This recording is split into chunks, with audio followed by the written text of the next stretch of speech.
I see a light inside of you, so let it shine. It's time to spread your wings and fly. Reach for the sky. Get up, don't let nothing hold you. Get up right now, right now. Get up, don't let nobody tell you that you can't. There is greatness inside of you. You're the one that the world is waiting for. Every step you take, we go again. Cause we believe in you. Say one day you go make out. One day, one day, one day.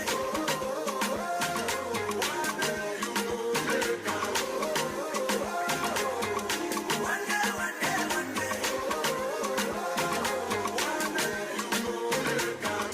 Don't let nothing push you down. Stand with the bow. Yes, we believe in you. Yeah. Don't you give up on yourself till the world knows who you are. Keep on shining. Get up, don't let nothing hold you. Get up right now, right now.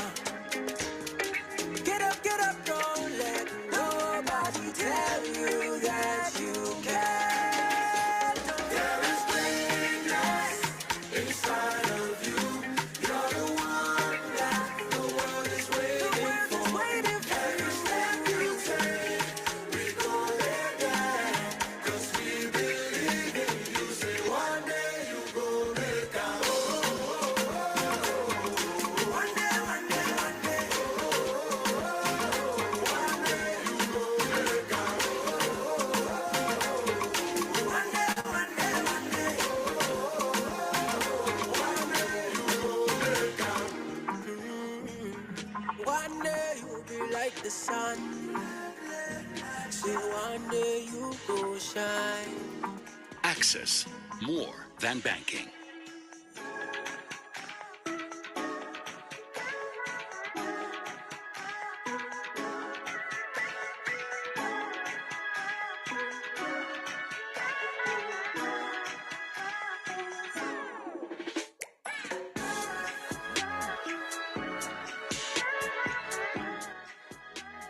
Many people settle for enough income to get by, enough savings to feel safe, and enough comfort to avoid taking risks. But enough is not always enough, especially for women, because our dreams are bigger, our responsibilities are heavier, and the next generation is watching us. It's not just about making money today.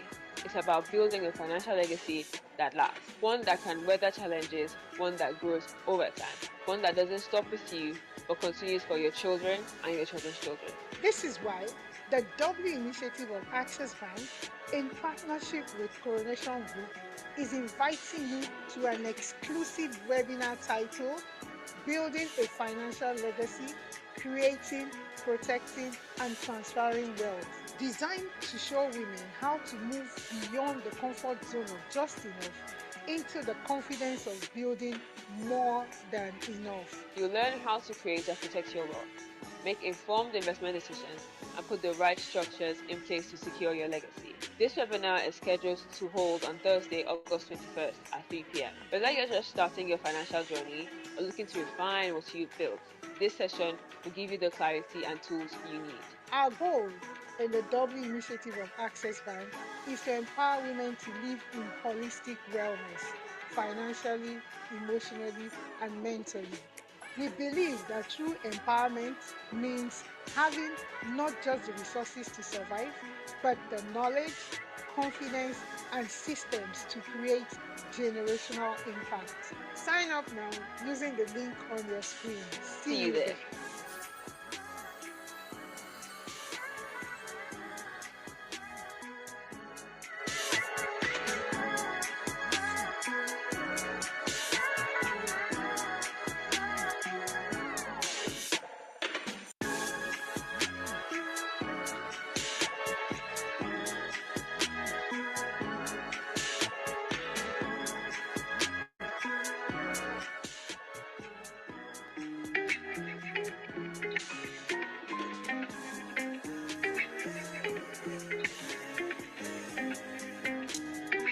I see a light inside of you, so let it shine. It's time to spread your wings and fly. Reach for the sky. Get up, don't let nothing hold you. Get up right now, right now. Get up, don't let nobody tell you that you can't. There is greatness inside of you. You're the one that the world is waiting for. Every step you take, we go again. Cause we believe in you. Say one day you go make a one day, one day, one day.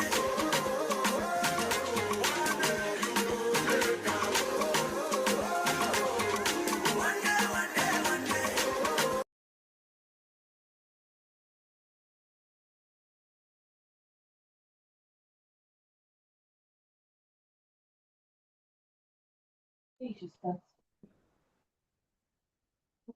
Good afternoon, everyone. My name is Temitope Adenaike from Coronation Group Limited, and it is my pleasure to welcome you to today's webinar titled Building a Financial Legacy, Creating, Protecting, and Transferring Wealth with Confidence. This morning, while I was strolling on the streets of Instagram, I saw a meme that had a quote that resonated with me, and it says that women should take the financial life very seriously, make a lot of money, because the world can be very cruel to poor women. And I always say that the word to use is not can, it is that the world is very cruel to poor women. And this quote for me underscores the reality that financial independence is not just about comfort, it is about dignity, freedom, and security. A truth that not only that does not apply to only women. And it is on this basis that the W initiative of Access Bank and in collaboration with Coronation Group have put together this webinar. In Nigeria today, it is often said that Nigerians do not like to invest because we have a low participation of investors in the capital markets. However, the conversation has always been because there is no money. We all understand what the current economic realities are. Fuel is about 1,000 naira per liter. Inflation is at about 1.8%. Everybody has more or less been moved to band A. Exchange rate is about 1,500 naira, if not more. There was a time where exchange rate was about 1,900. Now, but despite all of this data that I have reeled out, we have about 65 million Nigerians actively engaging in betting. That's about 30% of the Nigerian population. 14 million bets are placed on a daily basis, and NIBS has said that that's about 11% of the daily e-payment transaction that is processed daily. $15 is the average amount Nigerians spend on betting. That's 7 times the daily amount that is spent on food. So that's to tell us that it is not that Nigerians do not have the funds to invest. It is about misplaced priorities. Now, whilst I've spoken to betting, some people might say that, well, it's only men that bet, even though I beg to differ. But the Ponzi schemes, these schemes actually target women. And about 2 trillion naira has been lost to Ponzi over the past 2 decades. Now, we all know about the recent CBEX collapse that happened just very recently in this year. And that alone wiped out about an estimated 1.3 trillion naira. I'm sure for some of us that are on this webinar, we have people that are close to us that were actually victims of CBEX. A lot of us that are educated, that on average stand we should not invest in Ponzi schemes would be surprised at the people around us that actually fell victim to this scheme. And so it is on this basis we looked at we having considered the data and analyzed the data, we said, okay, so it's a case of miscommunication, not having enough education of the potential capital market investors, because about 20% of women actually are the investors in capital markets, and that's out of the 280 million population we have in the. We realized that mutual funds penetration is low, which indicates a substantial untapped opportunities for wealth gain and capital mobilization.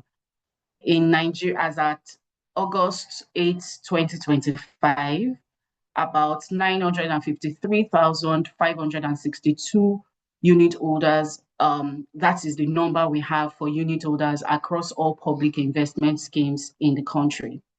And so it is on this basis that we decided that we would hold this webinar in order to educate women, because once you have an educated, when you have women who are financially educated as to what opportunities are available to them in how not to only just make money, but to grow their money and to also leave their money to generations behind them.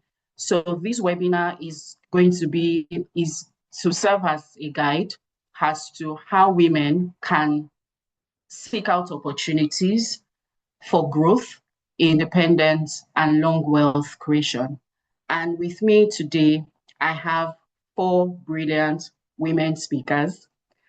I have Elizabeth Ekpo, I have Adeolu Ido, who is Elizabeth Ekpo, who is a seasoned financial expert with over 15 years of experience shaping transparent, resilient, and high-impact capital markets. She partners with government, development institutions, and private enterprises to design and implement strategies that help to unlock capital, accelerate economic growth, and ensure sustainable wealth creation. Her work experience spans across Nigeria, Ethiopia, Ghana, Cameroon, and North America, driving reforms, transforming financial systems, and enabling organizations to achieve long-term development and profitability goals. She's a strategic advisor whose expertise covers financial markets, valuations, consulting, and non-profit financing. She has guided companies, entities in raising capital, understands risk management, and helps to establish governance frameworks that would help protect and grow your assets over generations, a critical component of building lasting financial legacies. She's passionate about financial literacy, and that's why she's here with me on this webinar, and committed to equipping individuals and communities with tools to create, protect, and transfer wealth effectively. She's a respected stakeholder strategist who is adept at cultivating enduring relationships with policymakers, institutional investors, and business leaders to create partnerships that deliver measurable long-term value. She had worked with PricewaterhouseCoopers, Nigerian exchange. It used to the Nigerian exchange. Some of us might not know.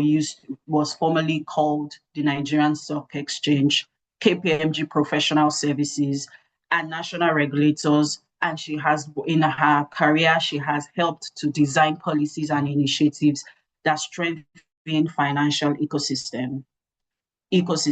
She's a CFA charter holder and an alumna of the alumnus of the WIMBY's Women on Board program.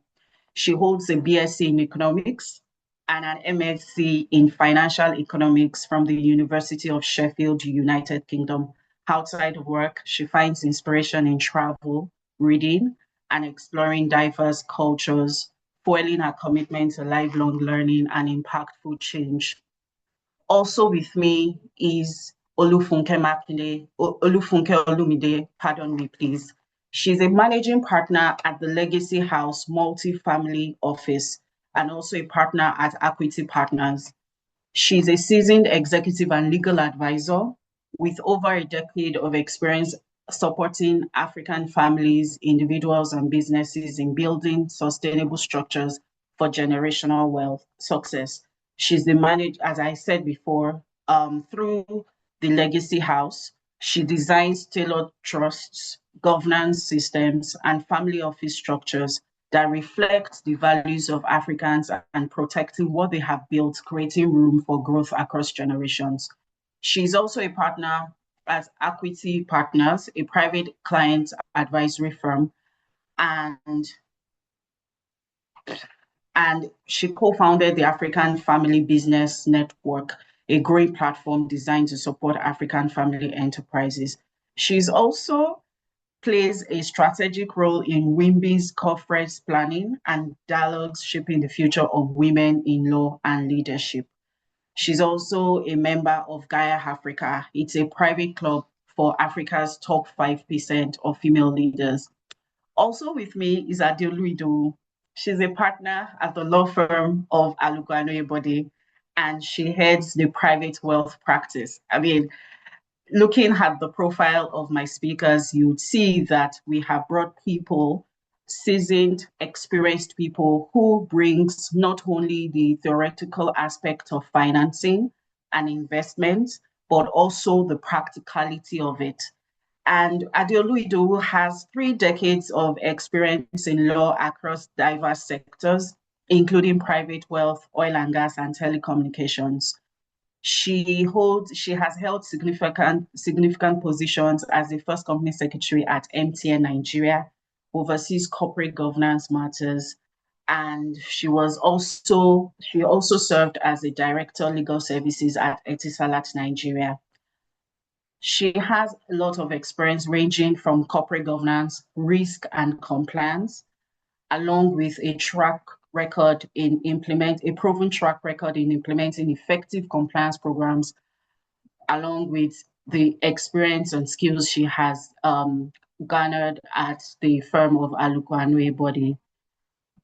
So today, also the last speaker, last but not the least, is Chineye Peters. She's a customer experience and process transformation leader who has served in the capital market sector.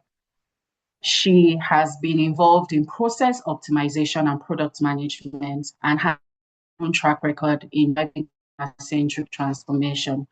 She led the customer experience unit for the capital markets division in the Coronation Group, overseeing customer experience transformation across the asset management, securities, and trustees businesses. And based on our experience, she will be able to talk to us about products that women can access in order to help protect their wealth and also preserve and transfer same. Previously, before she came to Coronation Group, she worked at KPMG as a senior consultant, where she partnered with organizations to design and implement customer experience strategy. So today, this session is to help all of us explore how we can take advantage of the capital markets through stocks and mutual funds and move beyond building wealth to protect and passing them on to the next generation through wills, trusts, and insurance. And I believe that from the insights we're going to get from the speakers today, it will provide us with the opportunity and the chance we need in order to get to work immediately. So first today to speak is Elizabeth. She'll be speaking on investments, insurance, and capital growth. Good afternoon, Elizabeth.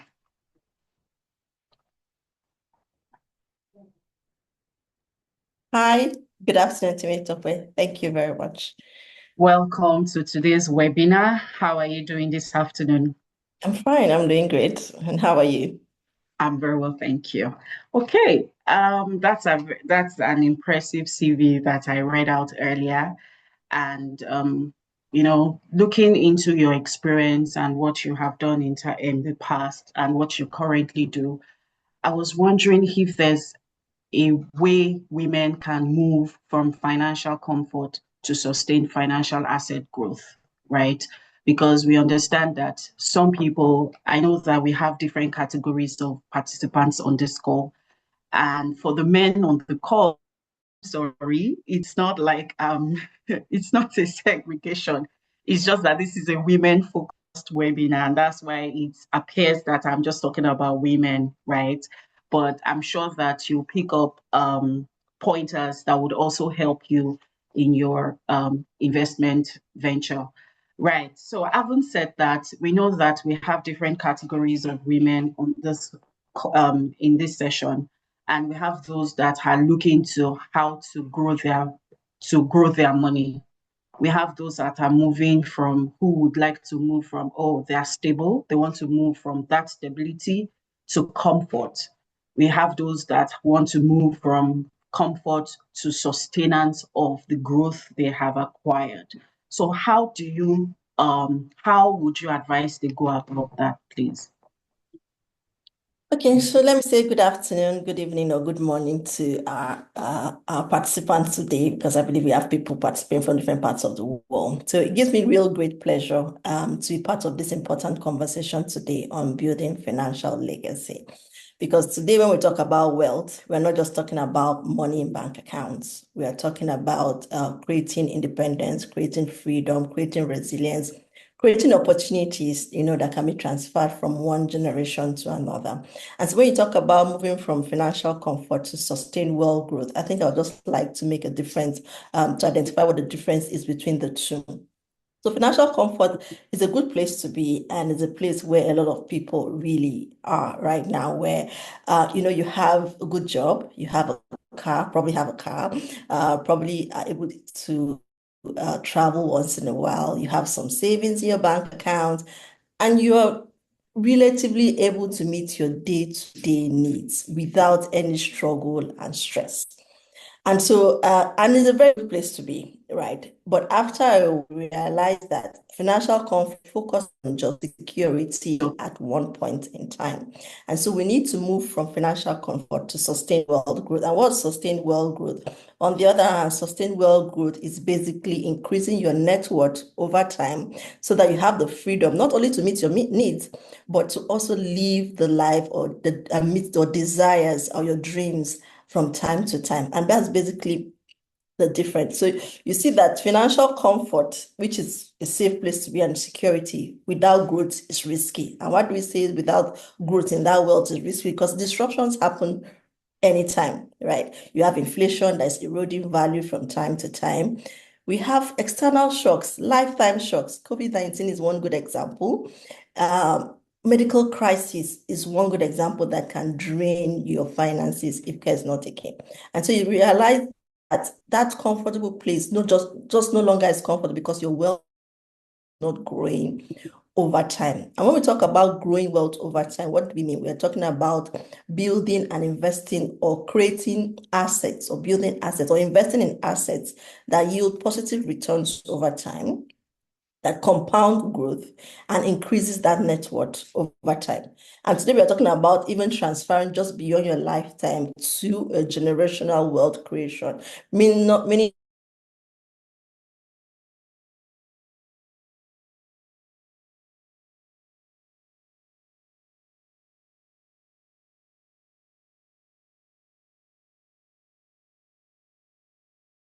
to sustainable wealth creation over time. And one of the things I like to ask is people will say, how do I build that wealth, right? And we know that the capital market is there. So if I go back to the definition of capital market, where we were all taught in school, where we say the capital market is a market for long-term growth, long-term investing, borrowing for the long term. And today we are talking about generational wealth. And that is long term. That is beyond 1 year, 2 years. So you have the money market, which is where you put money that you need almost on an immediate basis or less than a year or maybe just beyond a year. And that's good. But when we start talking about sustained wealth growth, then you really need to focus on the capital market because then you are matching apples for apples, right? And that's what the capital market brings. And people always say, oh, there's so many instruments in the capital market. Where do I really invest? And that's a good thing, right? Because we have the stocks. The stocks will give you ownership rights, and that's for growth. We have fixed income. We give stability, the little growth from time to time. Your money is not necessarily reducing in value. And then we also have derivatives, which we also use for risk management, which is also an important part of the capital market as well, an important instrument. And then you have mutual funds, which provides diversification, provides liquidity, provides access to professionally managed funds. And that's very important because all these instruments meet different needs and meet different goals. And then we now start talking about goal-based investing. So if you see how you begin to just evolve over time, where you're comfortable, and then you start out with your intentional investing and you're thinking of capital markets and you begin to see the different instruments, but these instruments are there to meet different needs. And so when you begin to think of the different goals that you have, because when you're thinking of generational wealth, you know that in your lifetime, you still need to live well.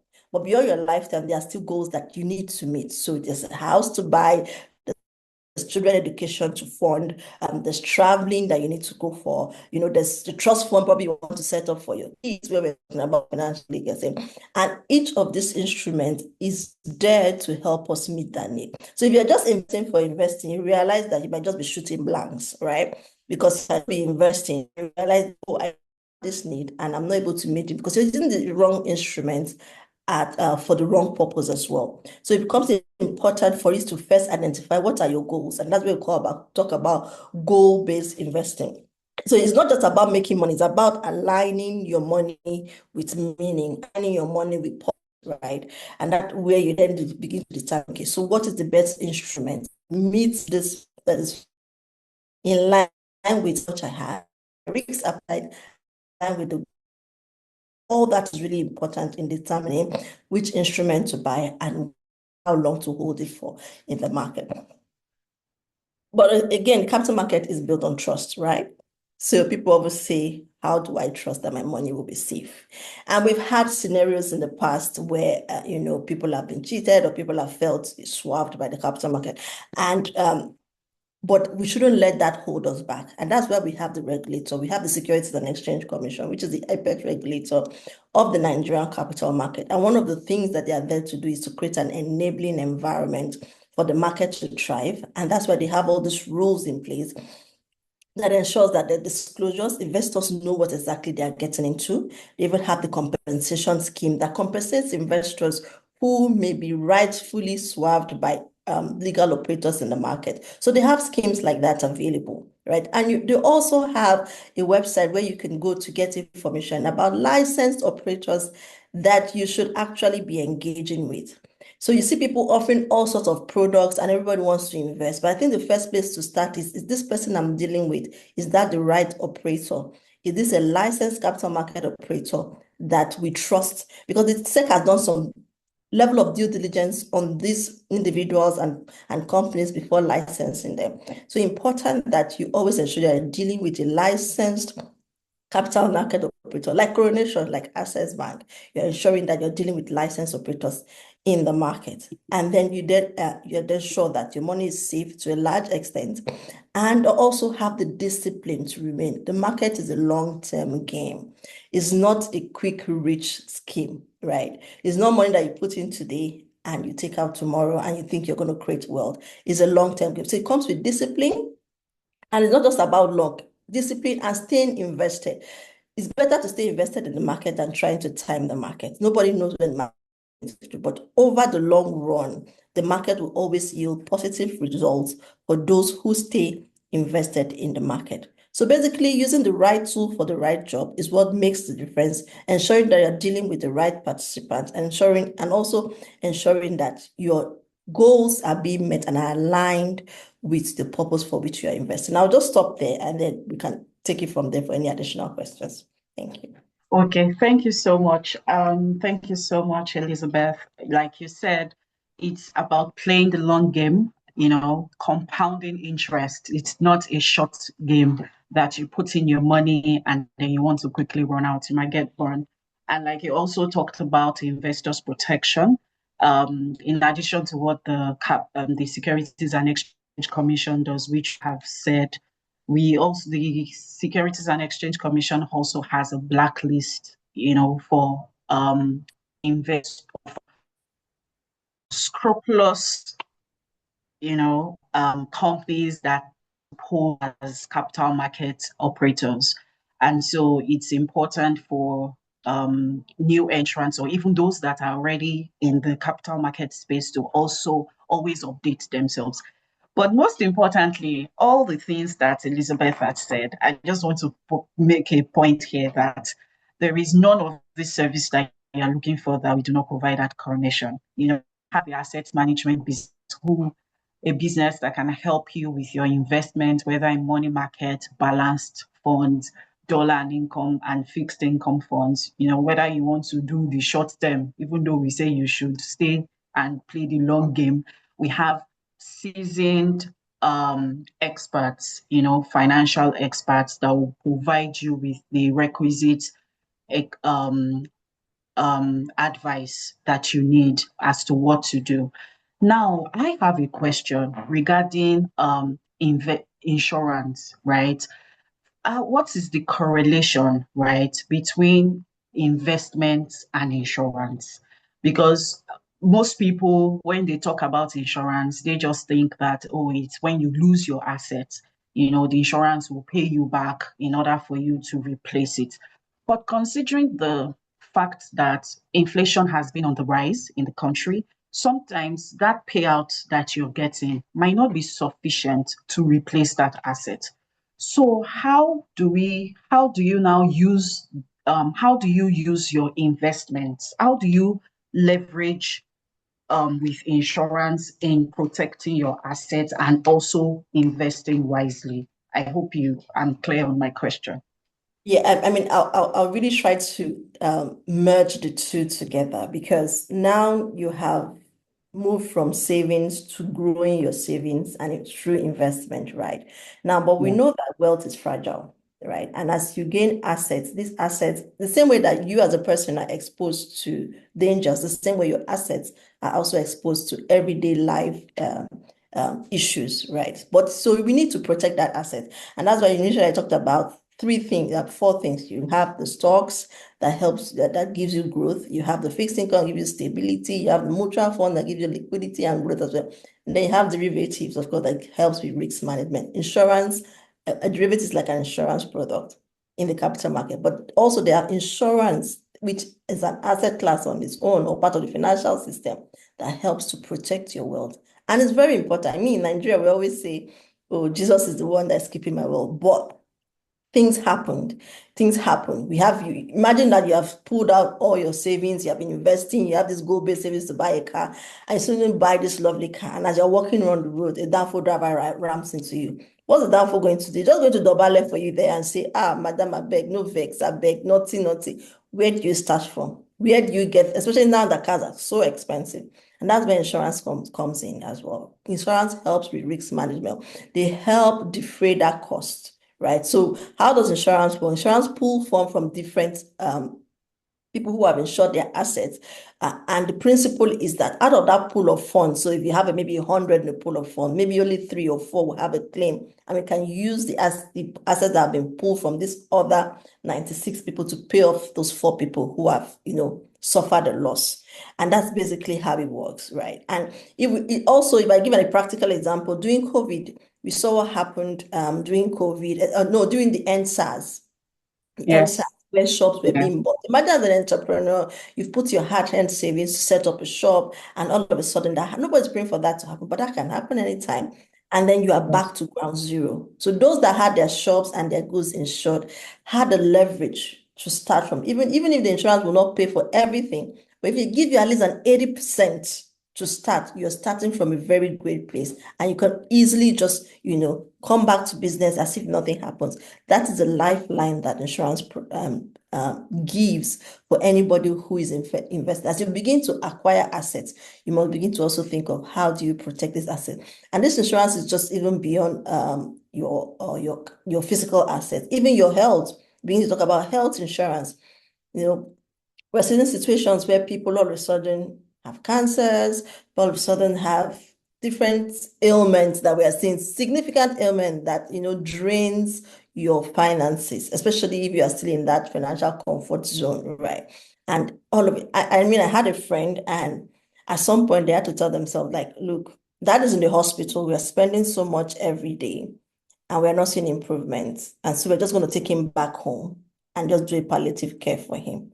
And so that's really a sad place to be, because we all know that if we had the money, we would put it in to see how much. But that's what health insurance is also very important, right? So having those little forms of backup that helps you when life throws you with those disruptions from time to time is really important. And it's a very critical part of wealth creation, which is risk management, ensuring that your risks are properly retain the risk, mitigate it through transferring it to somebody else. And that is what insurance companies are there for. So you pay them to be able to transfer your risks so that they are the ones that are now holding the risks. And if anything happens to you, they give you a payout for that. And it's really important in wealth creation. Thank you.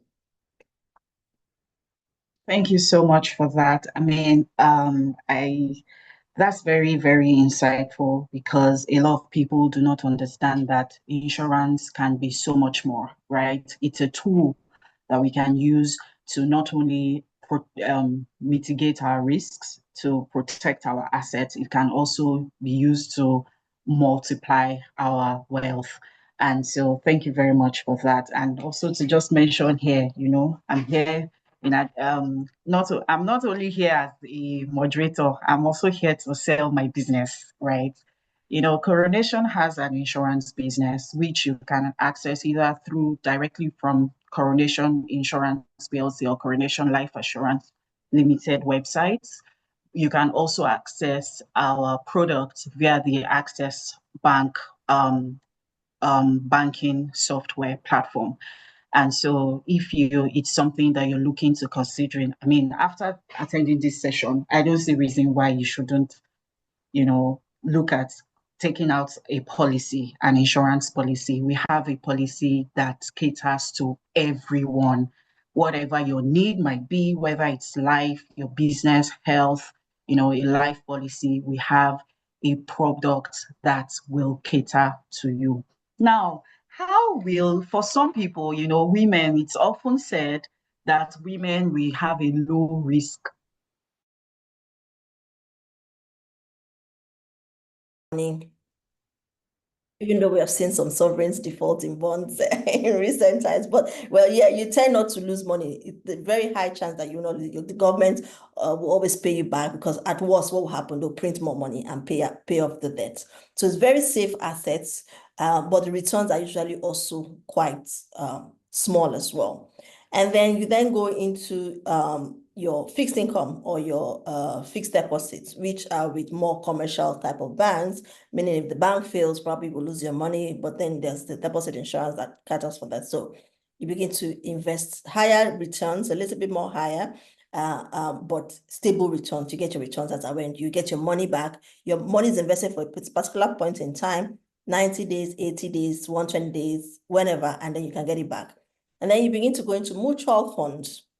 Now, why I categorize mutual funds are a bit less risky than stocks, because you are investing in a diversified class of assets, because you're investing in a basket of assets, professionally managed, and you can invest in either a money market fund, it could be a stock fund or a balance fund, or even a dollar fund. Now we have all sorts of funds, even the ones that are tied to women and the ones that are tied to different goals, right? So all those funds are there. And the beauty of the mutual funds is that you can take back your money at any point in time.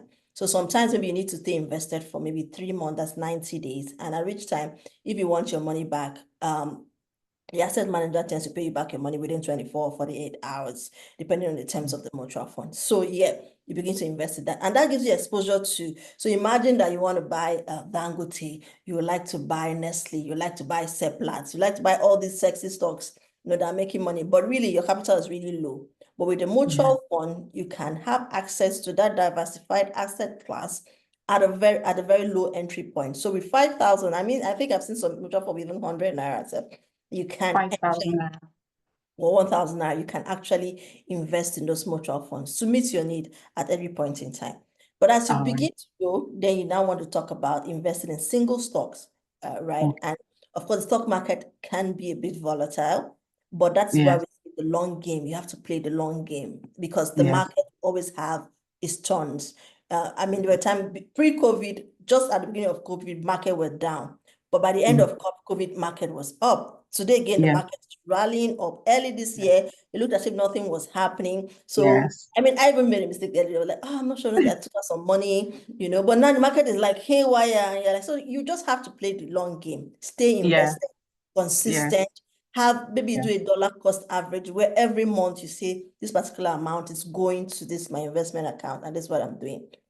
And as Okay. All you right. begin to grow your wealth, that's what it. So you don't the risk, then derivatives, then at the of course at the higher end of it, where you begin to take more risk and are able Okay. to do more and grow your wealth. Oh, thank you very much, Elizabeth. Thank you so much. Also, just to say that we have a securities business, and so we have stockbrokers that would advise you on where to place your money in the stock market.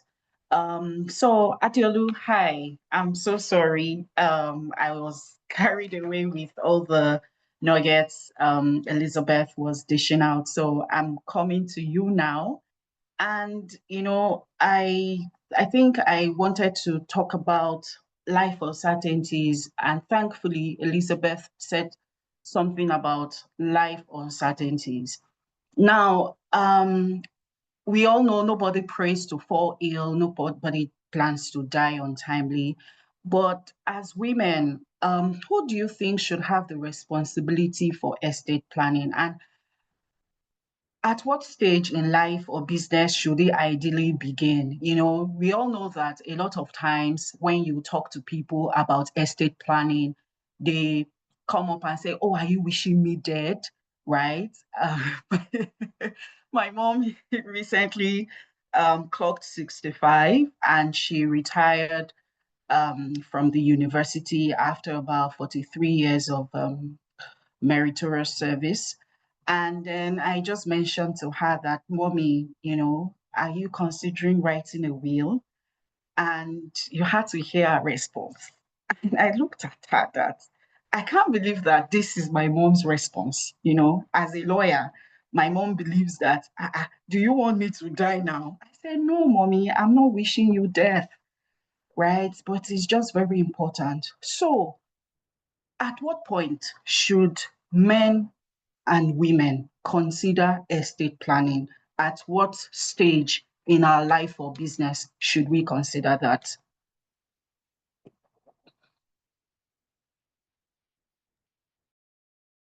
Thank you, Temitope, and good afternoon to all our viewers and listeners.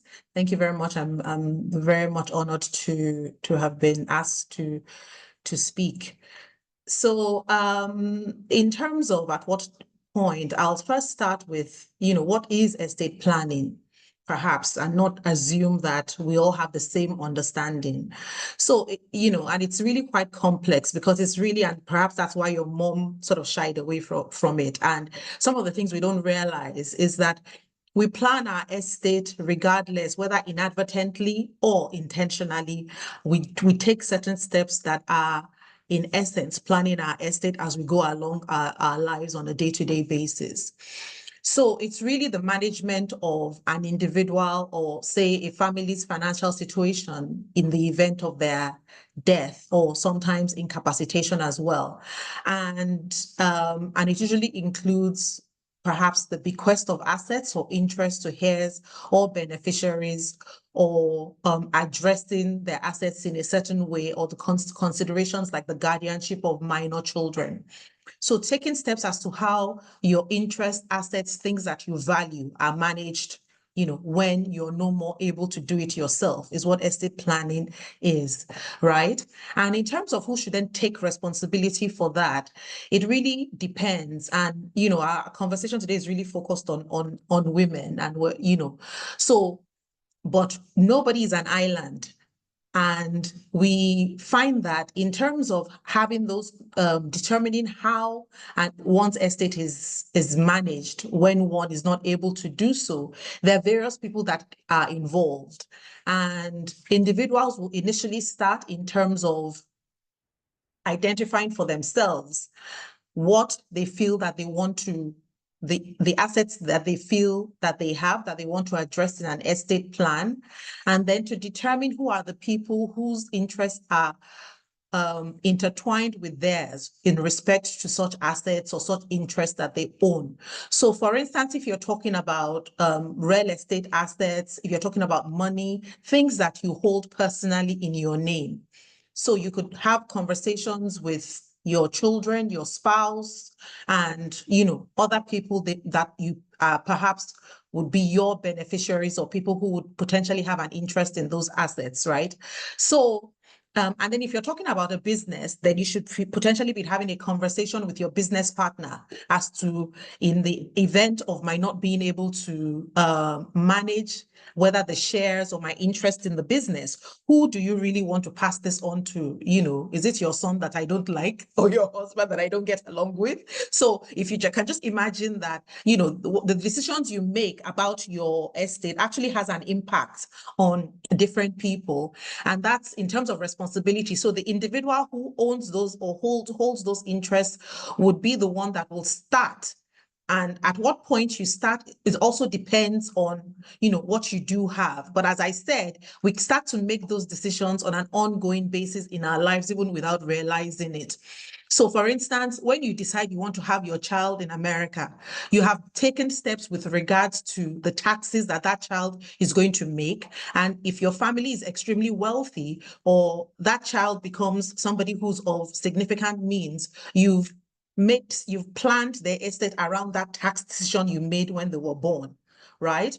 If, for instance, you have a business and you have children that go to school, in Nigeria now, all of us, many people send their children to school abroad. So whether it's for university, even in some cases for secondary school, then if there was any intention for that child, for instance, to be a successor in a family business, you have to consider that and be intentional as to how they can really take an interest in that family business, learn the skills when most of their training is external to that business. And in some cases, you have separated them from their ability to sustain an interest in that business. So, those are some of those conversations that we need to have.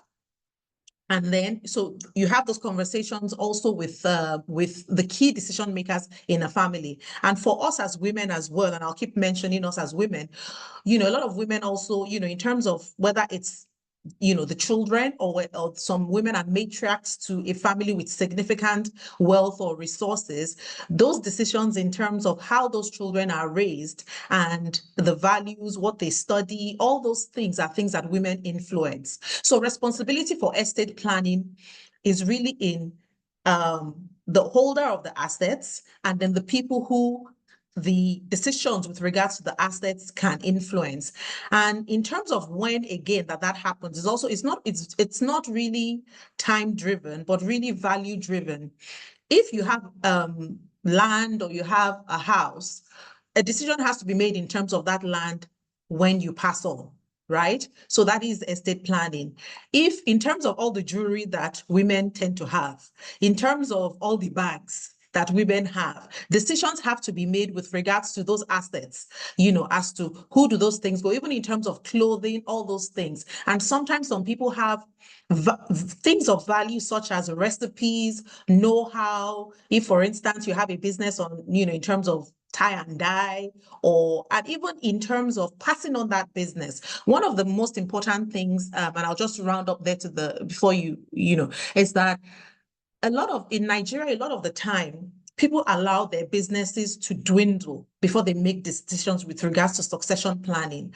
But in other countries, in more sophisticated countries sometimes, or more developed countries, you're able to sell that business before it declines. So for instance, you're able to sell it as a going concern. As a lawyer, for instance, if I had my own firm, I could, for instance, decide that, okay, I'm getting to 60, 65 years old, like your mom has retired, and say that before I get to that stage, I want to identify somebody who's in the same industry, who perhaps can be a successor and can buy the value that I have in that business, which would include the brand, the know-how, the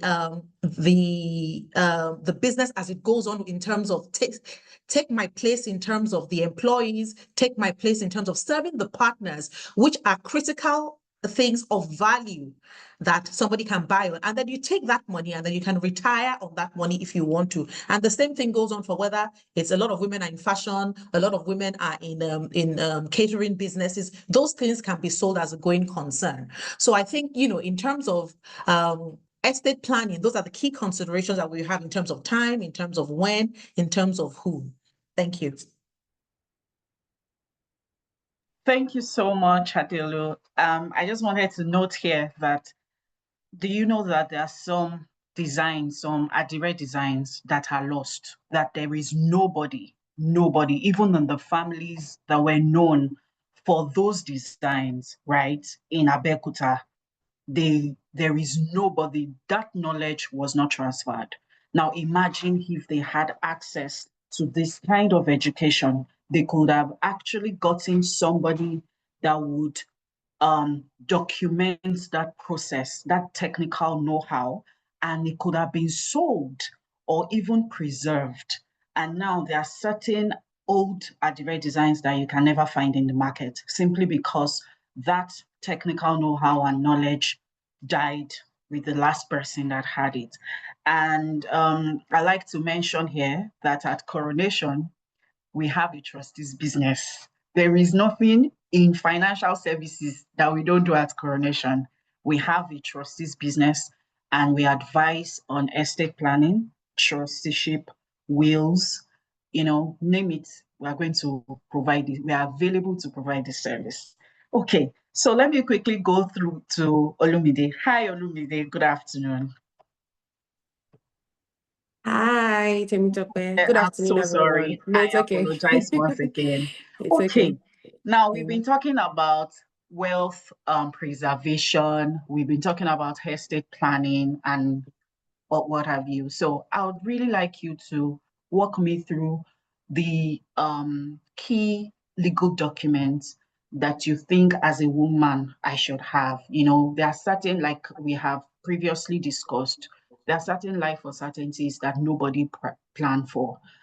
Some people might just be unlucky that their husbands just pass at a very young age, right?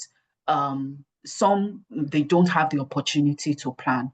But for those women that they still have the opportunity, what are the key legal documents you think that they should have, in order to protect their current assets and their future stream? Thank you. Yeah, thank you so much, Temitope, and thank you to the Access Bank and Coronation team for this very, very important webinar. When it comes to legal documents for protection of assets and wealth, I always like to say we start from the structure. A holistic structure that covers, that is living. I know when people talk about legacy, the first thing that comes to mind is that is doing a will, as I had earlier mentioned. But a will comes into effect after your demise. But in creating a holistic living structure, you want to think around setting up a trust. Now, if you set up a trust, a private trust that caters to you, it could be a trust for you as the wife, and the spouse can still have another trust. You can have two trusts and still link it to a family trust. But having a trust, which is a living, breathing, structure, whilst in your lifetime, is one of the very, very, very, very important steps I always mention when it comes to protecting your wealth. And then, of course, the document that then comes in when you set up a trust is your trust deed. with your trust deed, you are able to determine what happens in your trust. You're able to determine how the assets in the trust will be distributed or managed in your lifetime. And it takes effect in your lifetime. It takes effect immediately. You're able to determine how your children interact with those assets in that trust.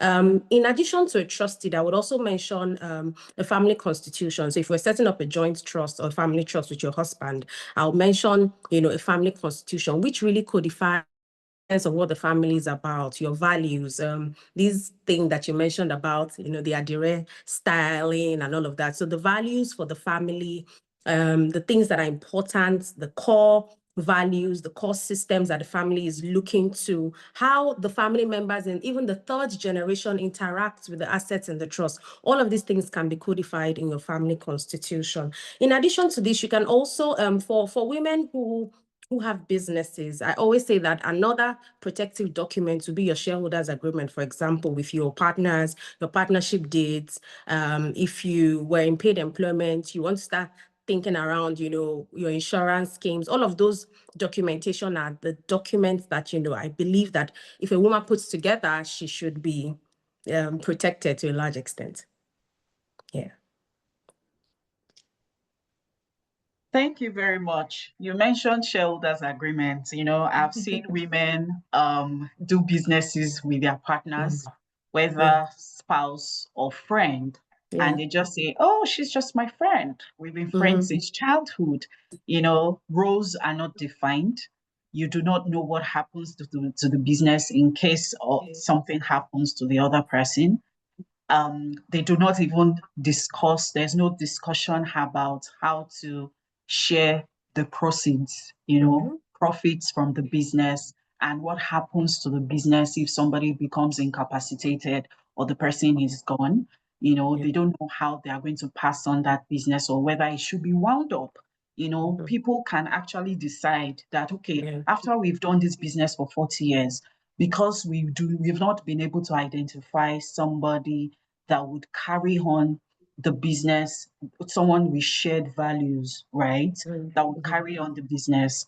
And so let's just wound up the company. You find out that, people do not have such conversations, and these are things that we should consider because there are inherent legal risks, different types of risks that might come up when you are assuming that this person is my It's your friend, guy. this person is my guy. Yeah, like that spiral song, everybody is doing a video and say, who is your It's guy? your guy. Truly, when it comes down to it, who truly is your guy? Your guy. Shouldn't it be your trusted advisor Mhm. that would guide you and your guy as to the right and On your proper agenda. thing that will protect your interest? So, Yeah. when we are talking about structuring of wills and trusts and all of those things, what are the things that we need to consider? Awesome. So I like people to say, I like to say that we should look at the trust as a warehouse. One graphic illustration that comes to mind is the Konga warehouse on the Lekki Egbe Expressway. When you come into that warehouse, especially when they're having events, you'd see that it's a massive space. Many times you find that, there are different demarcations, different stores.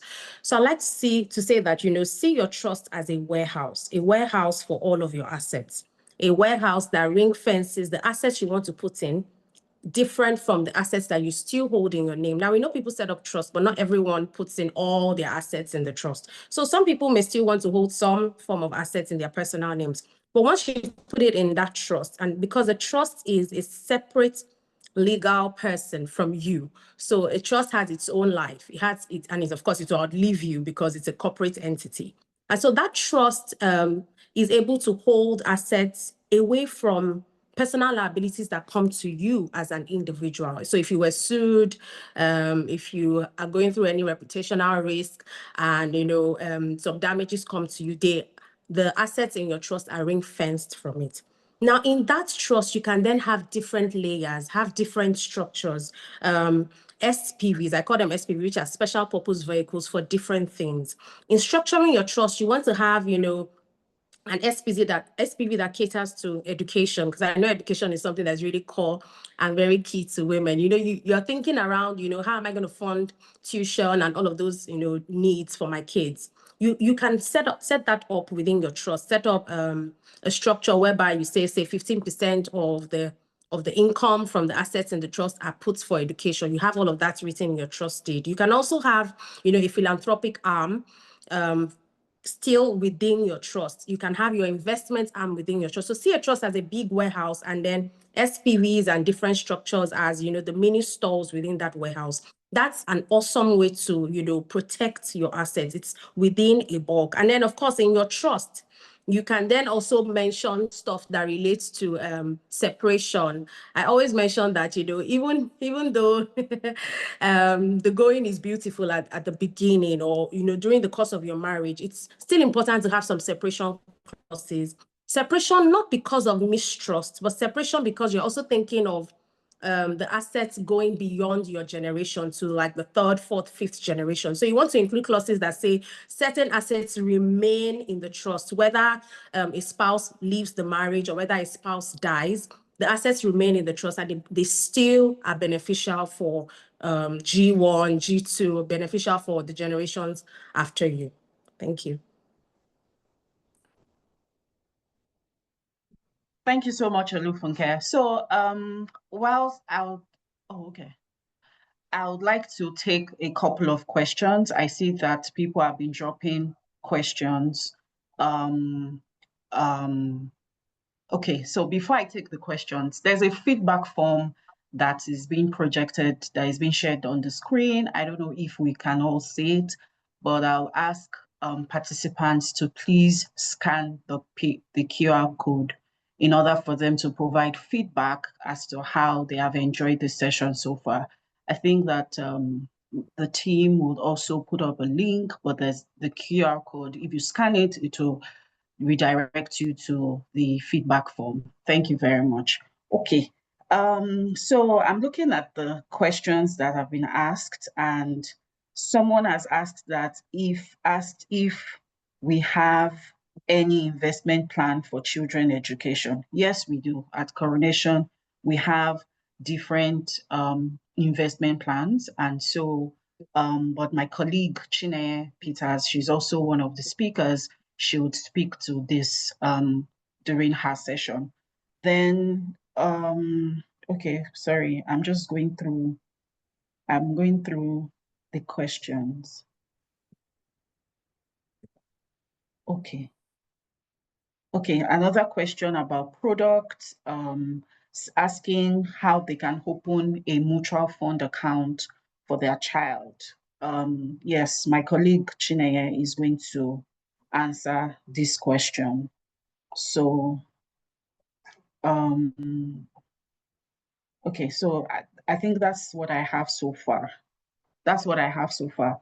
So whilst I'm waiting to receive more questions from participants, please, if you have any question regarding what the speakers have spoken about, have talked about, please drop your questions and they are here to answer all your questions. So, Adeolu, back to you. Okay. How does a structured Olufunke has talked about having a structured trust, right? And you also talked about estate planning. How then does a structured trust empower a woman to control the distribution of her wealth? Because I know that for some people, they always have this fear that even if they make these plans in the event where they pass before their husband, that can be overturned by their partner. So what do you have to say to that?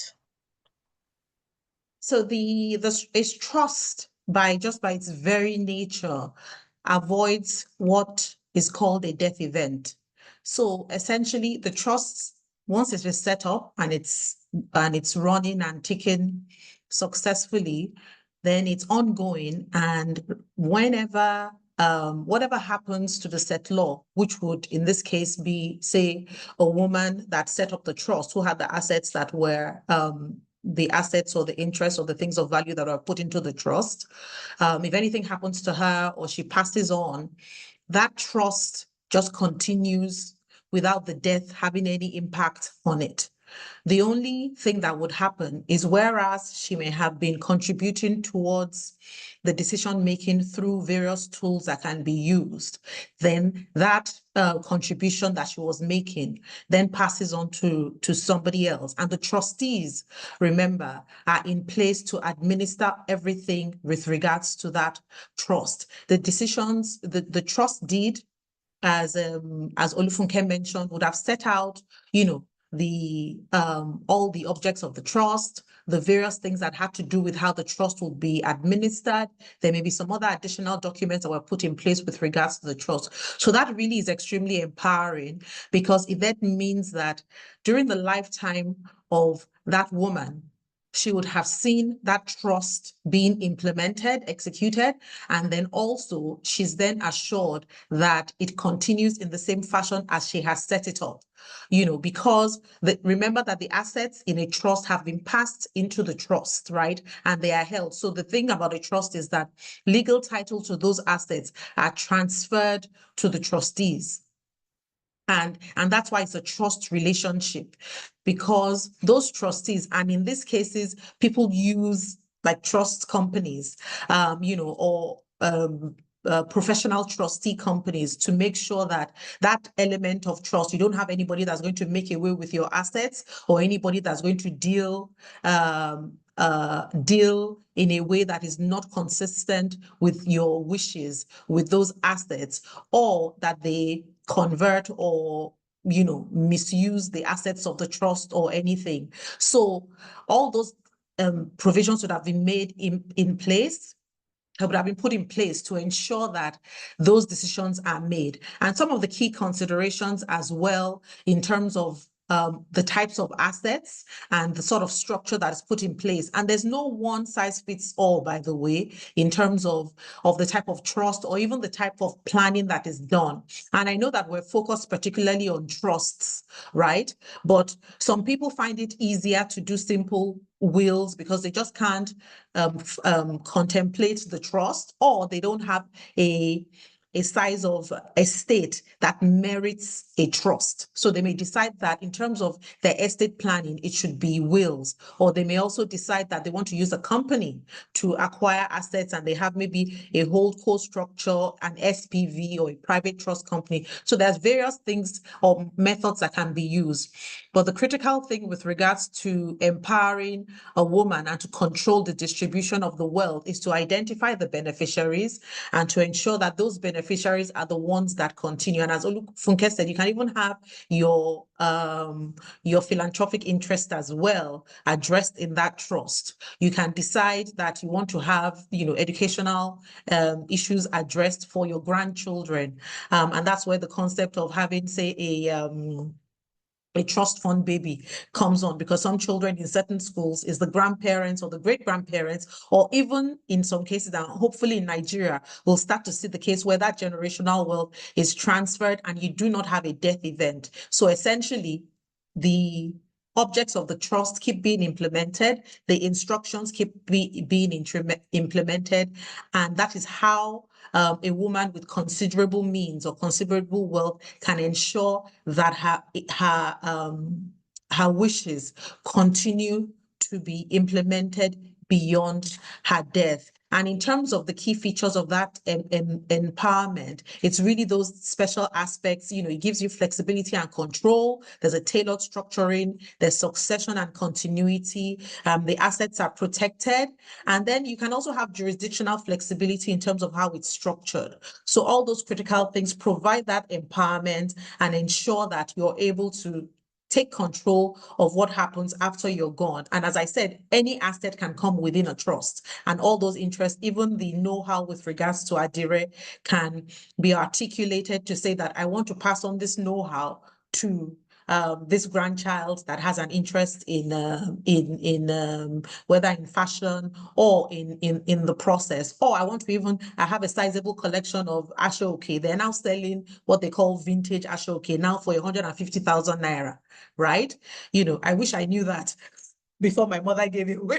So it's like, so there is value in many things that sometimes we don't understand, whether it's coral beads, and those are things that women particularly have an interest in that we don't realize has significant interest. Even things like damask, all those things. So nobody should be in a hurry I know we're always trying to declutter, but there's intrinsic value in so many things, that we should consider in terms of how we pass them on. And I also mentioned as well about businesses as to how you sell them as well, or you allow somebody to perhaps participate in ownership, at a time when it's still viable, not when you just let it dwindle over time and then you're not able to sell it as a going concern, or sell your interest or value in it as a going concern, or put it into your trust so that trust can then appoint a manager, so that when you start to retire, the people that the trust have appointed, who are experts, by the way, it doesn't have to be your children.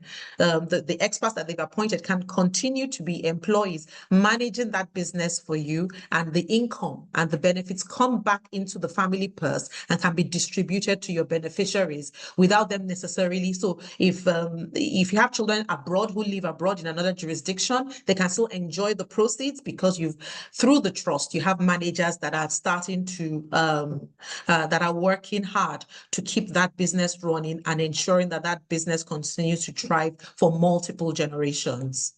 Thank you so much. That was very insightful. Honestly, I wish my mom had access to this kind of forum or session, because all the Swiss boil that she gave out when she was decluttering, maybe we would have retained them in the family. So women, you hear Adiolu, you don't have to give out everything. Sometimes you can actually preserve them. Those your beautiful, your handbags, you don't have to resell them for money unless it is absolutely necessary, right? Your jewelry, you can pass them on as heirlooms to your daughters or your daughters-in-law. You don't just have to, it's not every time that we sell things. I understand that there are circumstances where you might need some money, urgent needs, and you might want to pawn them for some cash. But let's also consider keeping some of these things in the family for, it's also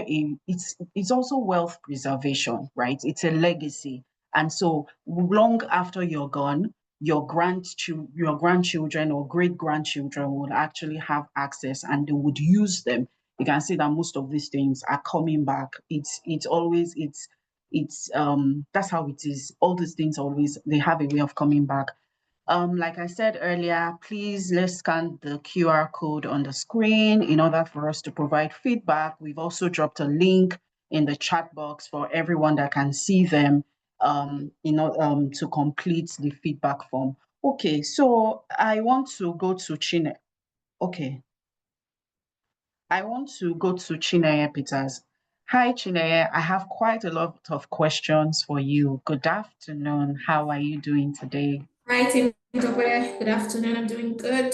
Good afternoon, everyone on the call as Okay. well. Okay, thank you so much, Chineye. So I have someone here who is asking that they need more explanation on mutual fund investments and whether the percentage is negotiable.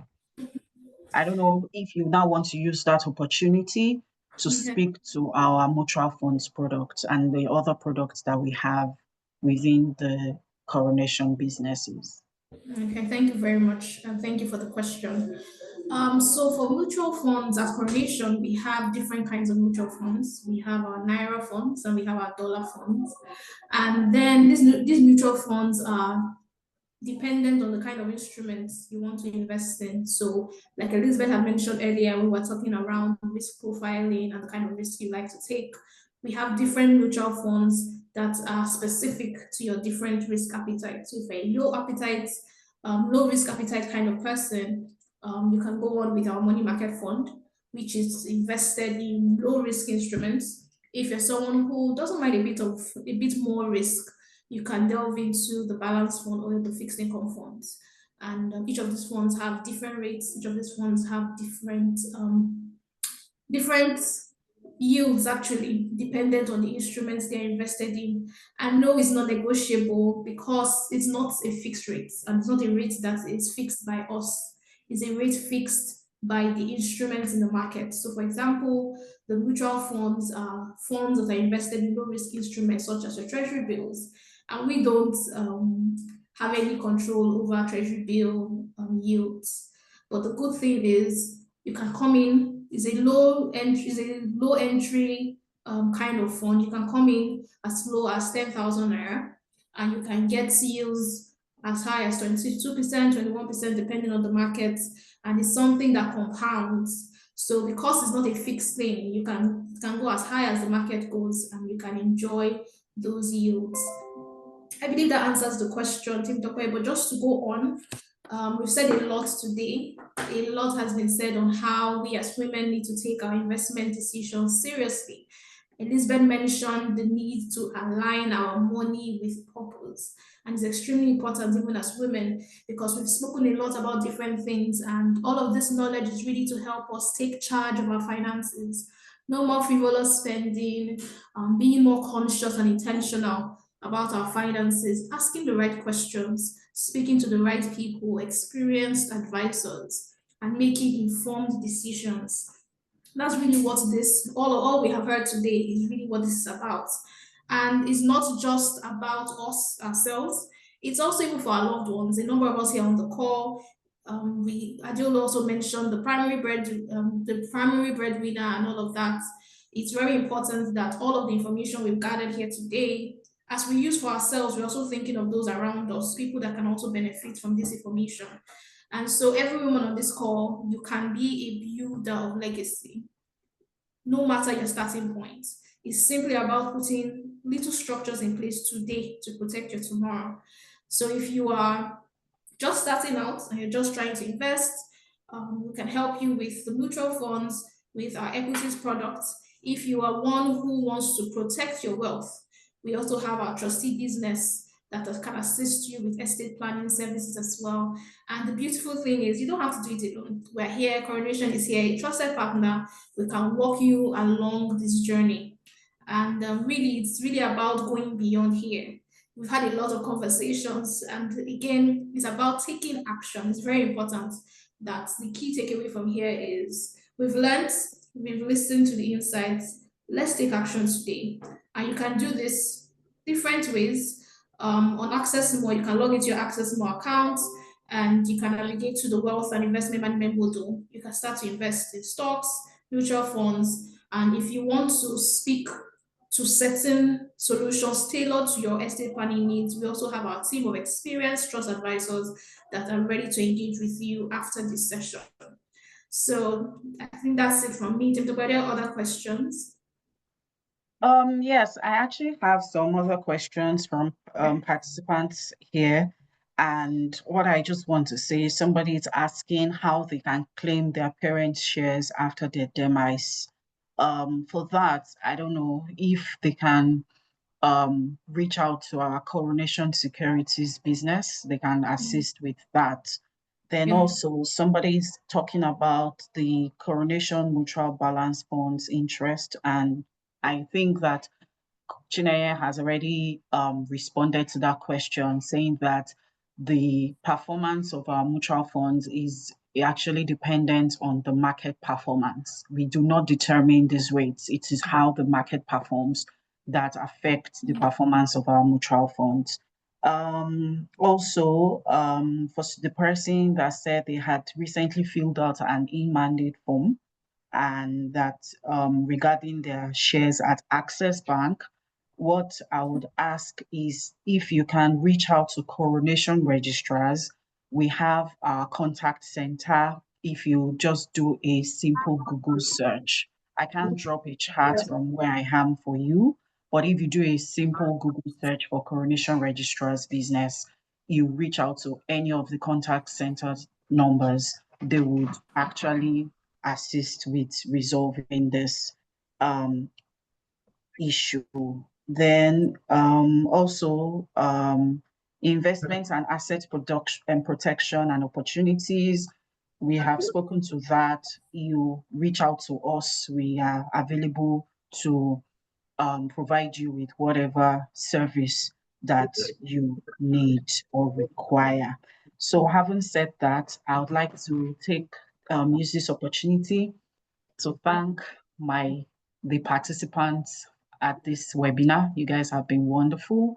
I'm seeing the comments on the live stream, and it's okay. So the email address for coronation registrars to use, I don't know if the participant is still on the call. If you have a pen, let me read it out. It's customercare@coronationregistrars.com. I'll take that again for those of us that want to consolidate our shareholding, or we want to claim our dividends, right? Or those that have their Access Bank shares that they want to resolve. It's customercare@coronationregistrars.com. I'll take it again, customercare@coronationregistrars.com. And I can assure you that when you send that email, we will respond to you. Our contact center is very responsive. We take our customers very seriously. So on that note, I would like to thank my participants for joining this webinar. It's been wonderful having you all on this at this session. Thank you very much. Hello, sorry. There's someone that is unmuted. Thank you. Okay. Pardon that slight interruption. So as I was saying, thank you participants for joining. I hope you've had a wonderful session and you've taken something away from this session. Just like I had said previously, the goal is not only to accumulate assets, but to build a legacy that provides for our families, support our communities, and sustain us through life's uncertainties. And in that my short statement, we have a range of products that would cater to whatever need you have. And that will help us with the seamless transfer of our assets to the next generation. Also, special thanks to my panelists. Thank you very much, from Elizabeth to Adiolu to Olufunke and Chineye. Thank you so much for coming on this session to share from your wealth of experience. You guys, you gave us practical tips and nuggets that would stay with us for as long as, sorry, excuse me. Thank you so much for um, coming on this webinar to share from your wealth of experience. We do not take it for granted. Thank you so much for your time. And also, to mention again that we have the feedback form on the screen. We really appreciate your feedback as to how we can improve this session. And also, well done to the team at the W Initiative of Access Bank and the Coronation team. You guys have been wonderful. Also, for the trustees business, sorry, I'm here to sell my coronation businesses. You can reach the trustees business at crc@coronationt.com. crc@coronationt.com. We also have, for the asset management business, we have crc@coronationam.com. crc@coronationam.com. A as in alpha, M as to mango.com. Then for the trustees business, we have crc@coronationnt. N as in Naphtali, T as to Tabitha. So crc@coronationnt.com. You can reach out to any of the businesses. In addition to these email addresses I've reeled out, you can also start your journey in investments via the Access banking app, the Access More app. And I'm sure that once you start that journey, we have advisors and business partners who would reach out to you and take the steps further. Thank you very much, everyone. It's been a wonderful time having you all on this session. And on this note, I would like to bring the webinar to a close.